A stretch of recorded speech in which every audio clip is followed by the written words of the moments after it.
Assalamualaikum warahmatullahi wabarakatuh. Halo teman pemilih, kembali lagi bersama saya Kirom di podcast Ngopi Dalu, ngobrol pintar pilkada dan pemilu bersama KPU Belitung.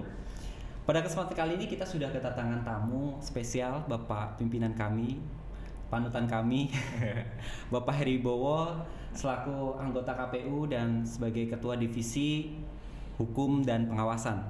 Halo Pak Bowo. Halo Mas Kirom. Gimana kabarnya Pak? Sehat? Alhamdulillah. Alhamdulillah sehat. Terima kasih Pak Bowo sudah hadir pada podcast kita kali ini. Pada podcast kita kali ini kita akan membahas tema yang berkaitan pastinya dengan divisi Bapak. Oh gitu ya. Kita akan membahas tema mewujudkan pemilu luber jurdil. Jadi mungkin teman-teman pemilih juga belum tahu apa sih luber jurdil. Jadi mungkin nanti Bapak bisa menyampaikan bagaimana sih Pak menjunjung tinggi asas luber jurdil itu seperti apa? Kemudian luber jurdil itu apa? Mungkin bisa disampaikan ke teman-teman pemilih Pak. Ya, terima kasih Mas Kirom. Pertama sekali saya mengucapkan Assalamualaikum warahmatullahi wabarakatuh kepada teman pemilih.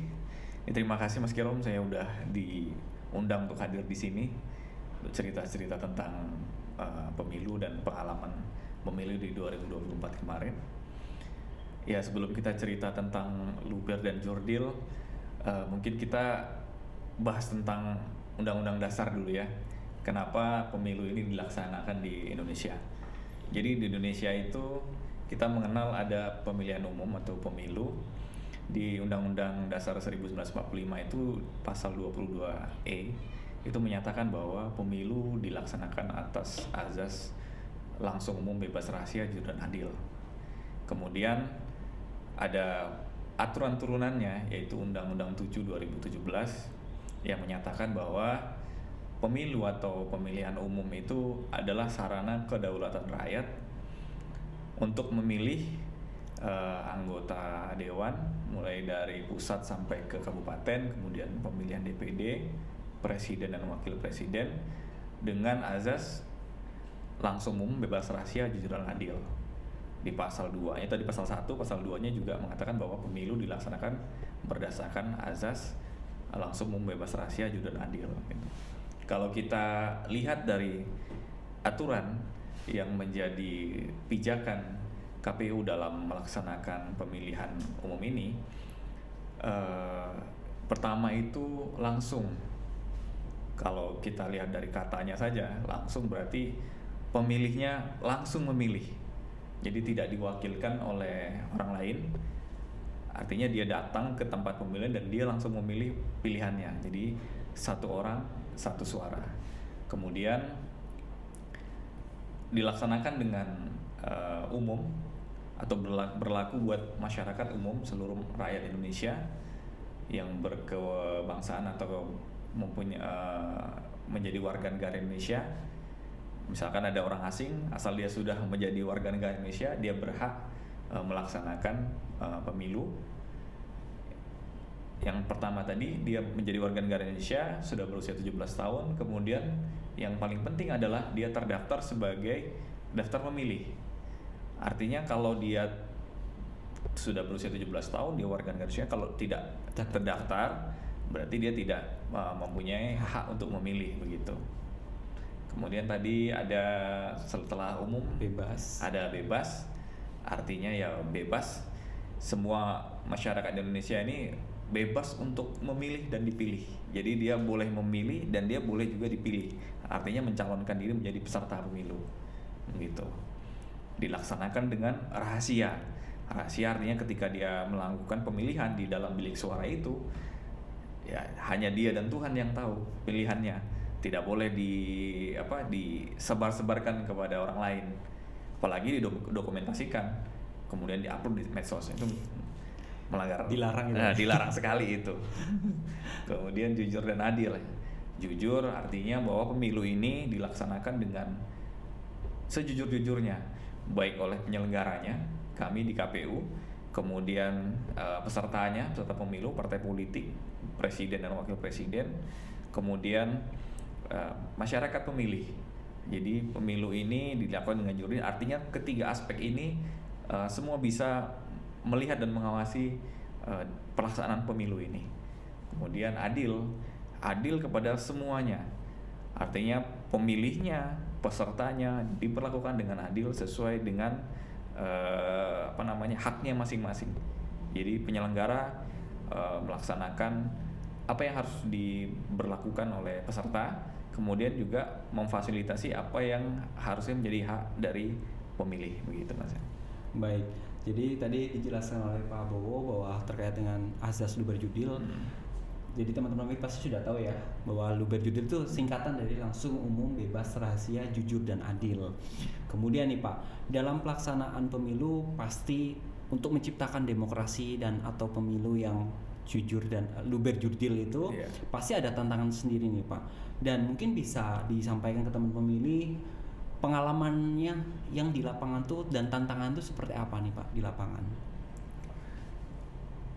Karena memang kita tahu pemilu di Indonesia ini kan dengan jumlah pemilih sangat besar, karena kan kita aja jumlah masyarakat Indonesia ada 270 juta jiwa kan, dan pemilihnya sekitar 170 juta. Itu dengan sebanyak itu pemilih, kita harus melaksanakan pemilihan hanya dalam waktu 6 jam, dari jam 7 pagi sampai jam 1 siang, dengan waktu yang begitu singkat dan dengan jumlah pemilih yang sangat banyak. Itu dibutuhkan strategi atau pengelolaan yang super sangat butuh konsentrasi gitu supaya bisa terlaksanakan dengan baik pemilihan ini. Itu menjadi tantangan tersendiri bagi kami sebagai penyelenggara, khususnya di Kabupaten Belitung. Kita dengan walaupun kita ada di wilayah yang jumlah penduduknya tidak terlalu banyak, tapi kita punya geografi itu kepulauan. Itu ada tantangan sendiri. Bayangin kita jarak pulau terluar kita itu 4 jam lebih, 4 jam dengan laut yang ombaknya begitu. Apalagi pelaksanaan pemilu yang kemarin itu dilaksanakan di bulan November. Kita tahu bulan November itu anginnya kenceng banget kan. Berarti kan butuh ekstra tenaga ekstra, pikiran ekstra untuk bisa melaksanakan pemilihan ini. Kemudian setelah kita punya tantangan terhadap alam tadi, kita juga harus memastikan bahwa informasi yang disampaikan oleh KPU sendiri sampai kepada masyarakat pemilih. Artinya bahwa pemilihan ini tidak ada yang ditutupin, semuanya terbuka dan masyarakat bisa mengakses informasi itu, sehingga pemilu yang luber dan jurdil itu bisa dinikmatin dan dilaksanakan dengan sebaik-baiknya. Nah, kalau ngomongin tantangan nih Pak, seringkali di media sosial sering keluar di FYP saya nih waktu pas masa-masa pemilu gitu Pak. Dan apalagi yang sering terjadi ini adalah generasi Z. Generasi Z itu mereka itu mungkin karena antusiasnya sekali pertama kali ikut dalam milih, akhirnya mereka tuh menyebarluaskan, tidak lagi bersifat rahasia. Kadang dia sudah terang-terangan mendukung si A, si B, si C, dan apalagi. Nah, tanggapan Bapak seperti apa? Tantangan seperti ini nih Pak? Iya, memang karena ini ya, medsos sekarang kan luar biasa kan, informasi itu bergulir cepat sekali. Apalagi memang generasi Z itu ya bisa dibilang handphone atau media sosial itu sudah menjadi bagian terpenting dalam hidupnya. Nggak sehari nggak update itu rasanya ada yang aneh gitu, ada yang hilang gitu kan. Memang jadi tantangan tersendiri bagi kami sebagai penyelenggara. Tapi yang kami lakukan salah satunya adalah memberikan edukasi kepada masyarakat, khususnya generasi atau Gen Z ini, supaya memang pilihan itu menjadi rahasia dia dan Tuhan saja yang tahu. Pada saat kampanye, misalkan kita cerita kampanye, dia mungkin ikut di kampanye calon A gitu. Nanti karena dia sudah mendukung calon dan fanatik, dia nggak mau datang ke ke B gitu, kampanye B. Padahal harusnya dia harusnya datang ke semua kampanye calon itu supaya apa? Supaya dia tahu informasi visi misi yang harusnya memang dia dengar sebagai pemilih utuh gitu dia dapat, tidak apa namanya, tidak separuh-separuh dan cuman potongan-potongan dari apa namanya, klip di media sosial gitu, sehingga dia nggak salah paham terhadap calon lain. Dan ketika memang dia sudah punya pilihan, ya sudah, cukup dia saja. Mungkin kita di 2024 kemarin mungkin ada apa namanya ya, kalau misalkan udah nentuin pilihan, biasanya tuh ada tuh suka debat-debat kecil di dalam keluarga gitu kan, atau di kalangan teman. Itu dengan rahasia ini sebenarnya diharapkan itu ketika ada perbedaan pilihan itu tidak mengakibatkan perpecahan sebenarnya. Karena itu tujuannya ke situ sebenarnya. Jadi kalau misalkan itu bisa dihindari, kan memang yang kita berharap dengan ada pemilihan ini, kontestasi yang setiap 5 tahun ini bergulir, ya nggak perlu ada perpecahan gara-gara beda pilihan gitu. Itulah tantangan dari rahasia itu. Benar sekali nih Pak, kalau rahasia itu tadi memang pentingnya menjunjung tinggi asas rahasia Pak ya, supaya kita di keluarga juga nggak berantem gara-gara beda pilihan kan Pak. Kalau kita rahasia kan nggak tahu orang tua kita mau pilih apa, ya itu hak orang tua kita. Kita mau pilih yang lain nggak apa-apa, yang penting intinya kita sudah memilih gitu Pak. Ini sama pacar beda pilihan berantem. Jangan sampai ya teman-teman pilih. Makanya sebenarnya ini untuk luber judul ini tuh memang kita harus junjung tinggi supaya itu tadi menghindari hal-hal yang tidak diinginkan. Nah, tantangan juga memang di media sosial itu Pak, memang seringkali ada berita-berita yang hoax yang akhirnya mencederai tentang pemilu demokrasi yang luber judil ini Pak. Nah, bagaimana nih Pak kalau dalam menyikapi informasi-informasi yang berita hoax itu sih Pak? Nah, karena memang akses informasi itu mudah dan jumlah informasi yang masuk itu memang banyak sekali, kita sebagai pengguna dari informasi itu harusnya memang melakukan validasi. Kan kalau era sebelumnya itu di 2019 mungkin kita kenalnya dengan buzzer lah ya, ada istilah dengan buzzer gitu. Dan di 2024 ini berubah jadi clipper, jadi tukang motong-motong video. Ini kan artinya informasi yang kita dapat itu cuma separuh. Nah, itu kita perlu validasi dengan sumber informasi yang lain yang lebih valid, sehingga apa yang kita dapatkan terhadap informasi itu utuh gitu. Misalkan pasangan calon, nah itu kita bisa dapat utuh dan kita jadi bisa lebih jernih dalam menentukan pilihan. Jadi kita tidak termakan hoax gitu kan. Karena ya biasanya kalau era-era pemilu atau kalau di daerah itu pilkada, emang kadang-kadang suka ada informasi-informasi yang ya bikin gregetan gitu kan. Sehingga kita jadi salah tangkep, jadi membenci atau jadi terlalu fanatik, suka juga bisa terhadap suatu ya dari pasangan calon atau calon yang kita dukung gitu. Nah, dari pandangan Bapak sebagai anggota KPU dan sebagai pegawai KPU, kami ini harus memposisikan kami seperti apa, terutama pada saat pemilu nih Pak? Iya Mas Kirom. Jadi kita sebagai penyelenggara pemilu ini memang diatur dalam undang-undang, salah satunya Undang-Undang 7 tahun 2017, bahwa pemilu yang luber ini dijalankan dengan prinsip-prinsip. Itu ada 11 prinsip, salah satunya adalah profesionalisme.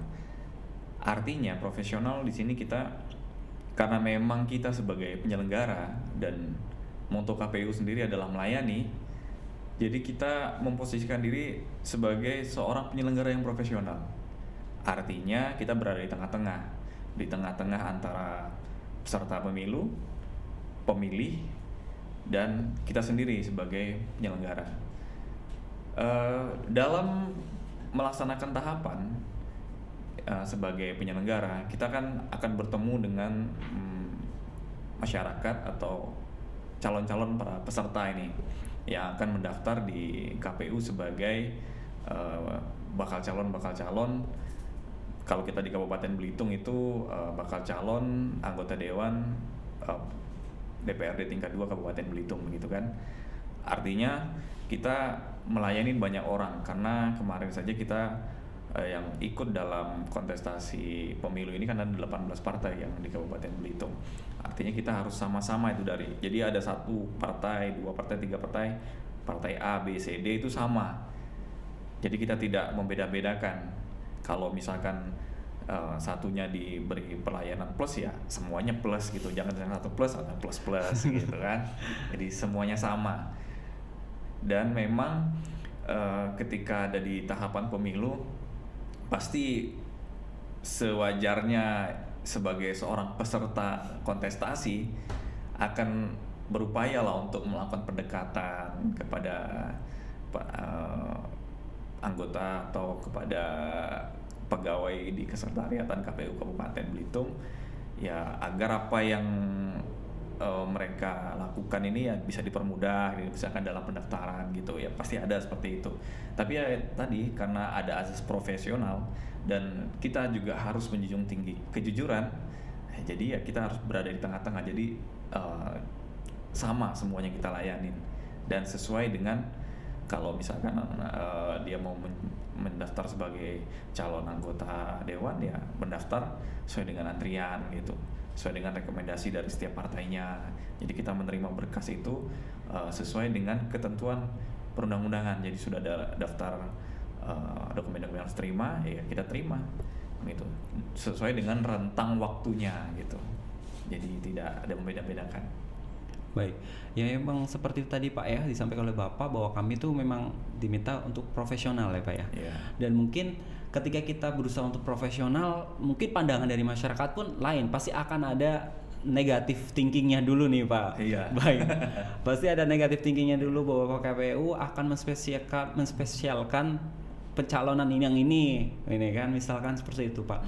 Nah kemudian bagaimana ini Pak? Pastikan pada tahapan itu mulai hawa-hawa panas ya, panas karena pasti semua mata tertuju pada KPU nih Pak. Nah, gimana nih Pak kalau misal hal itu terjadi, kita harus seperti apa gitu Pak?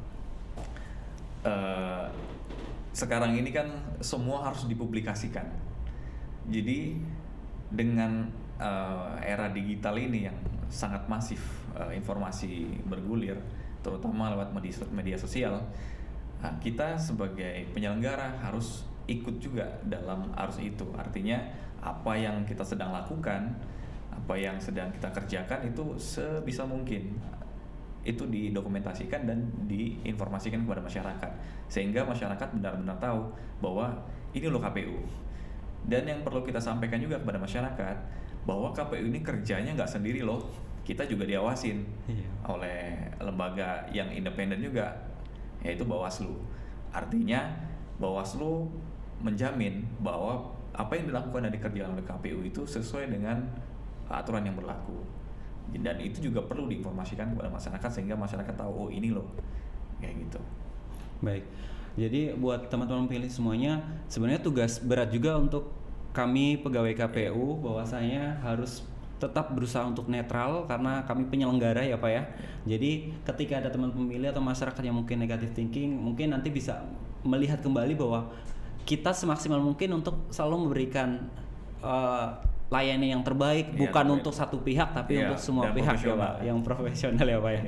Nah kalau untuk ini Pak, untuk pelaksanaan pemilu serentak kemarin nih Pak, kita mau bertanya nih. Kalau untuk pelaksanaan pemilu serentak kemarin itu yang tahun 2024 itu kemarin itu gimana menurut Bapak pelaksanaannya? Apakah sudah maksimal? Apakah ada pandangan Bapak penilaian sendiri mungkin ada kurang di bagian mana gitu Pak? Mungkin bisa disampaikan. Setiap pelaksanaan yang melibatkan banyak orang, atau kegiatan yang melibatkan banyak orang, pasti tetap akan ada celah-celah kekurangan-kekurangan. Tapi kalau dibandingkan di periode yang sebelumnya di 2019, kalau menurut saya pribadi 2024 itu sangat baik. Sudah banyak perubahan-perubahan yang terjadi lah, sangat baik sekali. Kita bisa mengaca di pemilu di 2019 banyak kejadian penyelenggara di tingkat TPS itu ada yang sampai meninggal. Di 2024 itu ada juga yang meninggal, tapi bukan pada saat sedang proses pemungutan atau perhitungan. Jadi dia jeda 3 hari atau 1 minggu gitu setelah diselenggarakannya pemungutan. Dan menurut saya itu juga satu hal yang lebih baik, walaupun meninggal itu bukan yang baik gitu kan. Kita mengharapkan tidak ada kejadian seperti itu. Terus secara manajemen dari pembuatan tempat pemungutan suara itu sudah sangat baik sekali. Artinya kawan-kawan yang bekerja di TPS itu sudah sangat mengikuti bimbingan teknis yang diajarkan oleh KPU, sehingga dalam pelaksanaannya di hari H pada saat pemungutan suara itu mereka sudah bisa tahu nih jam bukanya, kemudian urutan pekerjaan apa yang harus dilakukan, sehingga pada setelah pemungutannya selesai dan dilaksanakan tahap perhitungan itu waktunya tidak terlampau lama gitu. Bahkan ada yang selesai itu di jam 12 malam, walaupun memang belum sempat lewat hari, walaupun banyak juga yang selesainya dini hari gitu. Karena memang jumlah kotak suara atau jumlah yang harus dipilih itu ada 5 kotak gitu kan. Dan itu memang membutuhkan waktu yang agak lebih panjang. Cuman secara manajerial pelaksanaan atau tata kelola dalam pelaksanaan pemungutan dan perhitungan itu lebih baik.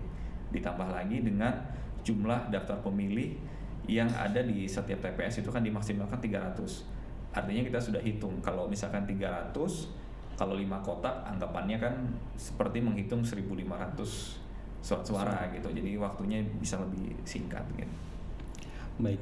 Nah kalau untuk di lapangan tadi di TPS mungkin ada nggak cerita-cerita menarik yang masuk Pak? Mungkin yang bahagia lah. Mungkin yang bahagianya kita ngobrol coba yang bahagia. Ada hal menarik terkait ini Pak, pelaksanaan pemilu kemarin Pak. Di pemilu kemarin itu ada perubahan. Jadi kalau yang sebelumnya mungkin kayak misalkan kita ada lomba TPS, menghias TPS segala macam, di sebelumnya tidak ada, di periode yang ini ada gitu di 2024. Nah ini kan menambah semarak lagi, sehingga orang-orang yang datang tertarik gitu loh, karena TPS-nya dihias rapi. Terus kita juga banyak memasukkan anak-anak muda, sehingga ya lebih energik lah, dan itu lebih beri hiburan, karena anak-anak muda sekarang kan kreatif kan. Betul Pak, kreatif. Dan pas pelaksanaan pemilu pastikan untuk menciptakan yang azas luber judil ini kan, apakah ada penekanan yang diberikan oleh KPU kepada anggota TPS-nya seperti apa untuk bisa mewujudkan yang pemilu luber judil ini Pak? Mungkin apa penyampaian, apakah sebelum tahap pemungutan suara sudah disampaikan kita BIMTEK dulu atau seperti apa untuk ini Pak? Ya, jadi semua KPPS yang ada di TPS itu sebelum mereka terjun ke lapangan dan melaksanakan pemungutan itu kita bekali dengan BIMTEK. Bahkan bukan cuma 1 kali, ada yang 2 kali, bahkan ada yang 3 kali. Artinya 3 kali ini nggak ada anggarannya nih, jadi pribadi mereka. Itu kenapa bisa demikian? Ya karena saking semangatnya mereka dan ingin memastikan bahwa pemilu yang dilaksanakan di 2024 itu adalah pemilu yang sesuai dengan azas luber dan jurdil tadi. Mungkin ada yang pesan yang ingin disampaikan Bapak kepada teman-teman pemilih semua terkait untuk menciptakan suatu demokrasi ataupun pemilu ataupun pilkada yang berasaskan luber judil nih Pak, untuk teman-teman pemilih semuanya. Iya. Jadi teman-teman pemilih, pemilu atau pemilihan kepala daerah itu hal yang pasti dalam sendi kehidupan kita sebagai warga masyarakat Indonesia. Artinya pasti itu karena setiap 5 tahun akan bergulir. Nah, buat sahabat pemilih yang mungkin di pemilu berikutnya bisa memilih pemilih pertama kali atau yang kedua, karena ini pasti dan bergulir setiap 5 tahun, sebaiknya kita sebagai pemilih yang baik harus mempelajari sistem pemilihan yang ada di Indonesia. Paling nggak kita cari tahu informasi bagaimana sistem pemilihan di Indonesia itu berlangsung, sehingga ketika kita menjadi pemilih itu kita bisa benar-benar menjadi pemilih yang baik. Jadi tidak hanya sekedar ikut-ikutan dalam memilih, dan kita juga ketika proses tahapan berlangsung, misalkan mulai dari pencalonan sampai nanti di pemungutan dan perhitungan dan penetapan, itu kita bisa mengikuti dengan baik. Artinya kita cari informasi siapa calonnya, bagaimana latar belakangnya, apa visi misinya. Nah, itu bisa dicocokkan dengan apa yang menjadi harapan kita gitu kan. Karena memang pemilu di Indonesia itu kan memilih wakil yang akan dijadikan kepercayaan dalam membawa aspirasi pemilih, aspirasi masyarakat yang memilihnya gitu. Artinya ada harapan besar yang dititipkan kepada calon pemimpin di setiap daerah atau di wilayah pusat, di RI atau di provinsi atau nanti di kabupaten, yang diharapkan bisa membawa aspirasi dari masyarakat pemilih ini. Artinya kita sebagai generasi muda harus benar-benar belajar dan mencari tahu informasi itu sevalid mungkin, bukan hanya sekedar lihat scroll medsos saja gitu, sehingga gampang panas nih gitu kan misalkan. Karena kan informasi itu cuma sebentar gitu kan. Kalau tidak kita validasi tentang kebenaran informasi itu, maka kita akan misinformasi, sehingga nanti ketika kita memilih, yang seharusnya yang kita pilih itu bisa membawa harapan dan cita-cita kita, khususnya dalam kalau pemerintah ini kan akan membuat aturan-aturan yang akan kebijakan yang berdampak dengan kita sebagai masyarakat. Nah, tidak sesuai, terus akhirnya nanti marah-marah kayak gitu kan. Nah, jadi paling enggak, karena ini setiap 5 tahun selalu bergulir dan diulang dengan sistem yang mungkin akan berubah secara banyak atau sedikitnya akan berubah. Nah, kita harus belajar dan mencari tahu, sehingga pada saat pelaksanaan pemungutan suara itu kita benar-benar bisa jadi pemilih yang baik.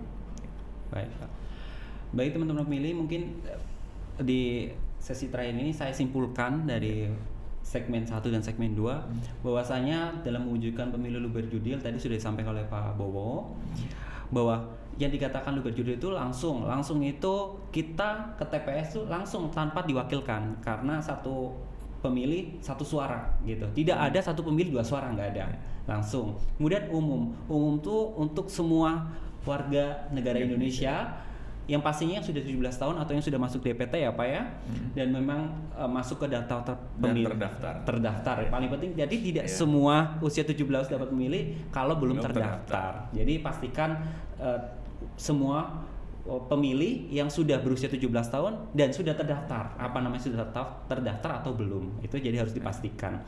Kemudian kalau untuk bebas, ya bebas, siapa saja berhak memilih, tidak ada paksaan harus milih si A, si B, si C. Jadi ketika ada yang memaksakan kehendak pemilih harus pilih A, itu salah. Jadi setiap warga negara Indonesia bebas untuk memilih siapa pemimpin kita gitu kan. Kemudian rahasia itu sangat penting ya Pak ya. Jadi kita punya kerahasiaan, kita pilih A tapi tidak perlu juga kita menyampaikan ke si B, si C, si D, karena mereka punya pilihan yang lain juga mungkin ya Pak ya, tidak sama dengan kita. Kemudian jujur. Jadi kita harus jujur juga dalam pelaksanaan ini ya Pak ya. Jadi baik itu penyelenggara maupun masyarakat maupun semua yang terlibat dalam penyelenggaraan pemilu itu memang harus jujur. Kemudian adil, tidak memihak, apalagi sampaikan bahwa kami juga sebagai pegawai KPU dan anggota KPU ya Pak ya, tetap akan berusaha adil, tidak menspesialkan si A, si B, si C, karena pada dasarnya kita sudah ada prinsipnya, sudah ada undang-undang yang mengatur terkait hal itu ya Pak ya. Dan mungkin itu, terima kasih Pak Pak Bowo sudah hadir pada podcast kita kali ini. Lumayan banyak kita ngobrol, akhirnya teman-teman pemilih yang tidak tahu jadi tahu. Saya juga jadi banyak pengetahuan baru setelah podcast kali ini. Dan buat teman-teman pemilih, terima kasih sudah menonton, dan juga Jangan lupa untuk selalu menonton tayangan podcast kami. Iya, karena seru banget nih. Seru banget. Jadi jangan lupa di like. Pokoknya like itu wajib. Komen dan share dan juga subscribe juga ya Pak ya. Dan terima kasih. Mohon maaf bila saya dan Pak Bowo mungkin dalam podcast kali ini ada salah-salah kata dan informasi. Sampai ketemu di podcast Ngopi Dalu, Ngobrol Pintar Pilkada Pemilu bersama KPU Belitung. Saya Kirom dan saya Pak Heri Bowo. Terima kasih. Sampai jumpa. Wassalamualaikum warahmatullahi wabarakatuh.